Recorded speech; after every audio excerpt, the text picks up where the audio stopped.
Naghahanap po ba kayo ng bahay na may swimming pool? Meron po kami dito sa Grand Park Place, Imus, Cavite.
Samahan niyo ako, i-house tour po namin kayo.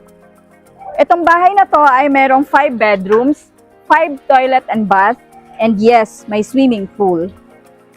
Complete finish po ito, may 2 carport. Okay, pasukin po natin. Yan, hardwood naman, ang ganda ng ating main door. And maaliwalas, marami po siyang bintana actually sa likod ng ating sa main door natin, may bintana na rin siya. Meron pa din dito, awning window, and then sliding window dito sa harap. Malaking window po siya, big glass window.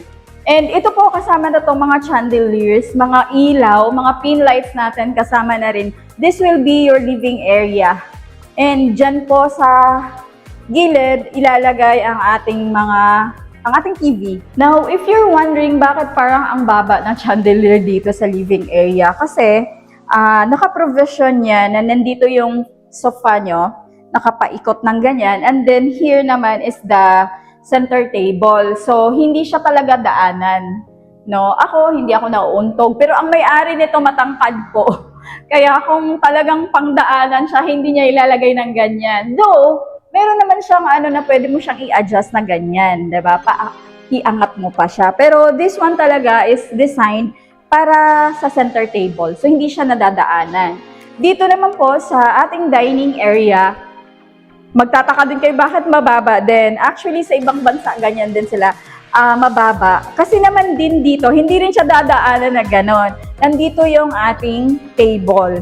And here, pwedeng magkasya ang 6 to 8 na seater na dining table.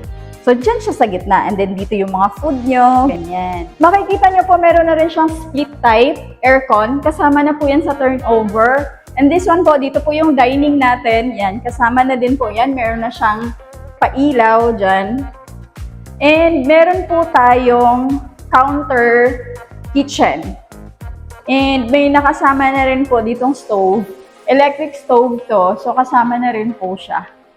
And dito po yung kitchen natin. Flexible yung hose natin.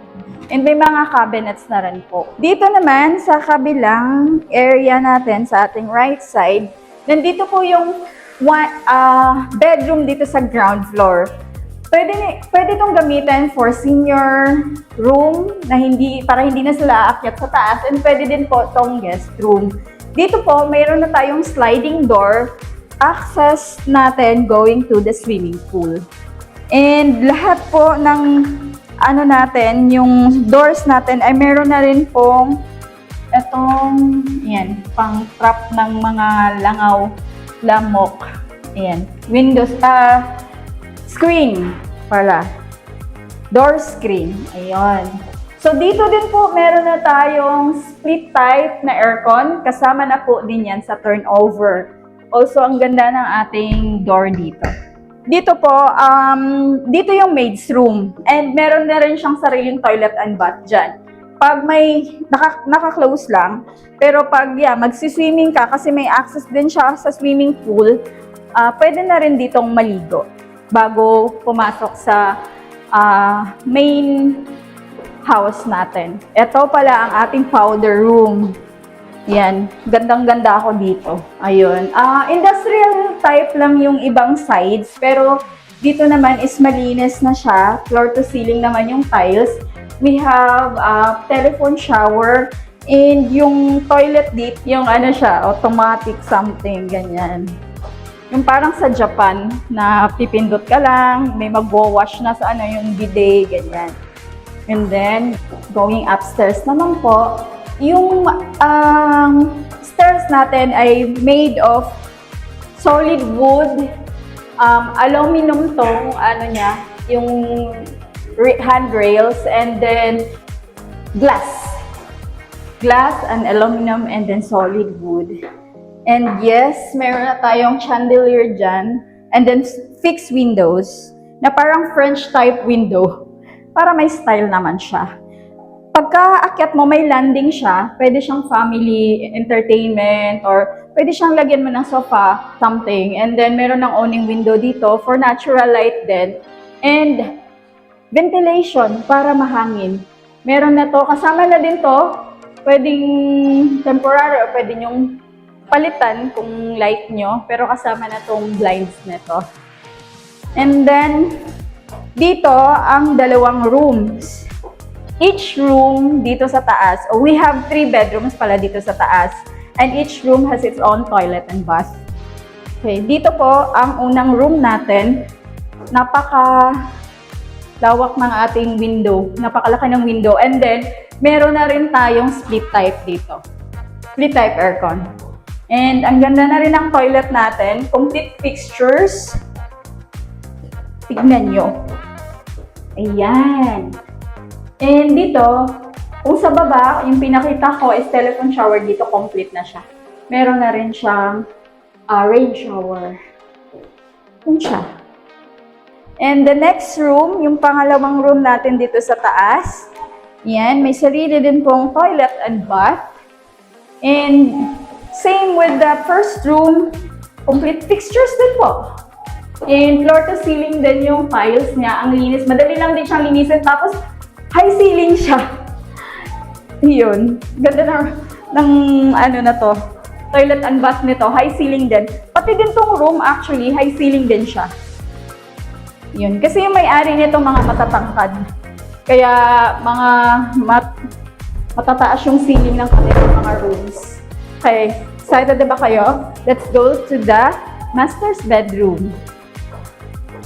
Iyon, the master's bedroom. Malawak ang ating master's bedroom.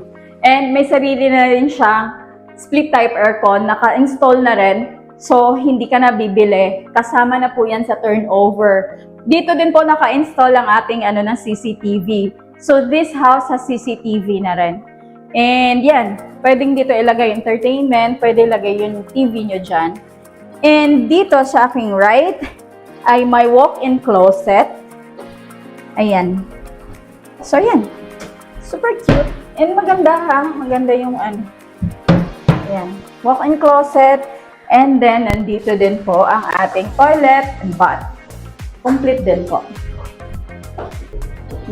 Rain shower, telephone shower, and ito, yan, sink, isang sink lang. And yes, complete.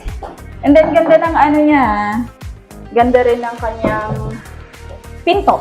Yung mga pinto niya, wood. And, ang isa pa na isang feature dito sa master's bedroom, meron siyang balcony. At yung balcony niya, balcony niya, parang isang room. Yung laki. Ang lawak niya. Ayan. Made of steel and glass. Ayan. Tapos mahangin siya. For our recap, this house is located in Grand Park Place Village, Imus, Cavite. Along Aguinaldo Highway lang po ang village na to. Itong bahay na to ay merong 5 bedrooms, 5 toilet and bath, may swimming pool, and of course, senior's room. And then dito sa senior's room, meron tayong access going to the swimming pool. Pwede rin siyang guest room talaga. Kasi para doon yung Tapos nandun na rin yung service area natin.